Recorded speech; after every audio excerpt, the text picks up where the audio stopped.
আমার চেন পাচ্ছি না।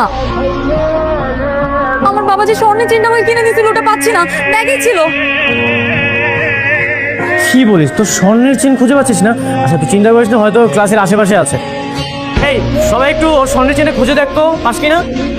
টেনশন করিস না, পাওয়া যাবে। ফকিন্নির বাচ্চা, সামান্য 2 টাকার চেন ফেলে কিভাবে কান্না করছে দেখাবো।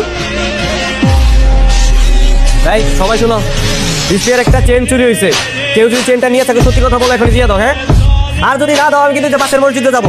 হুজুর থেকে কিন্তু চাল পাড়িয়ে দেবো। ওই চাল খাইলে কিন্তু যে চুরি করতো তার গলা থেকে রক্ত বেরোবে, আগেই বলে দিলাম। হ্যাঁ শান্ত, চল আমরা হুজুর থেকে চাল পরে নিয়ে আসি। এখনো সময় আছে। হ্যাঁ সত্যি কথা বলো, আমি কিন্তু যাইতেছি, গেলাম।